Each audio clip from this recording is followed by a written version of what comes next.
these little events that you don't think are a big deal. And really, in the grand scheme of things, if you can navigate them smartly, right? They aren't.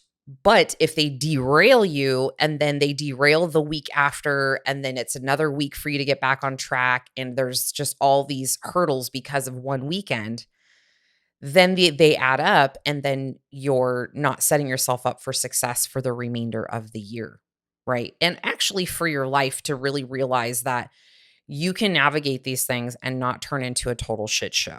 Okay. So next up, we're talking about preparing ahead. Okay. Being prepared. Super valuable to plan ahead because, like they say, failing to plan is planning to fail. I don't know who they are, but that's actually a really good one. Okay.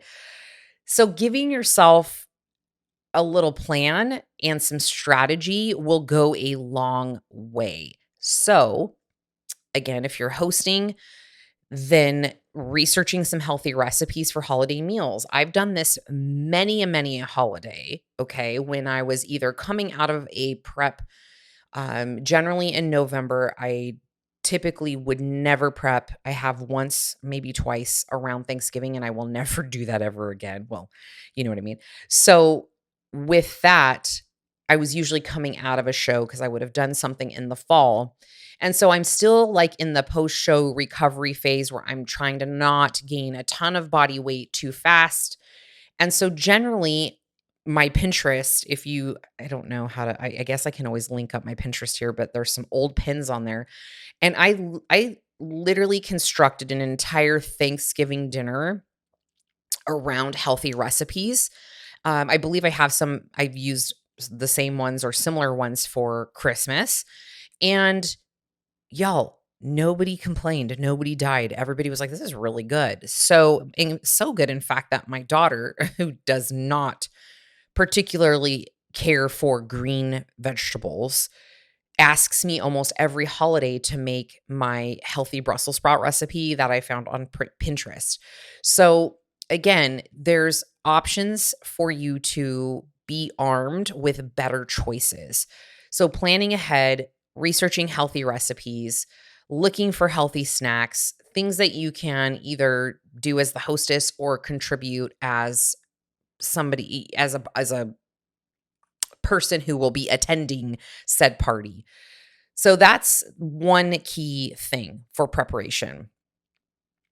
The second thing is eating mindfully when you're at these parties. Okay. Surveying the food. We talked about that. Being a food snob before you fill your plate. Also, you be in charge of serving your plate. I love when people want to be so hospitable. Like my grandma is one of these people, or she was one of these people when she used to be the hostess for all of our family gatherings. And she would want to make my plate. And let me tell you, when grandma makes your plate and she's Portuguese, you don't argue. You're just like, yes, ma'am. Okay. So it's like, at least I know in our Portuguese culture, it's frowned upon if you do not accept food that is offered to you. So I also just pretty much gave zero fucks and offended a lot of my family most of the time. So it's probably why I'm the black sheep and I'm the boss bitch here. So for me, I handled it very kindly. I'm not a dick about it. I'm just like, it's all good. I'm not that hungry, or I had a few snacks before I came, or, I'm just going to pick at some things. And I just kind of set the tone for that ahead of time. And I just grab my plate, survey the food. I usually will do a lap. I actually do this too if I'm ever in a like buffet situation, which isn't very often, but I will take a lap around the entire buffet before I just grab a plate and start plowing food on my plate. And I will typically always look for protein first. What is the protein source that I can consume? And then what is the veggie or green choice? Then thirdly, is there some kind of fruit option? And then I leave the other stuff last.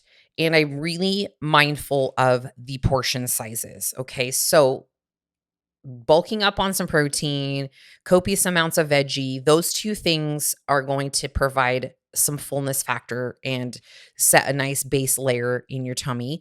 And then you're not going to be as ravenous and likely to consume copious amounts of high fat, high sugar foods.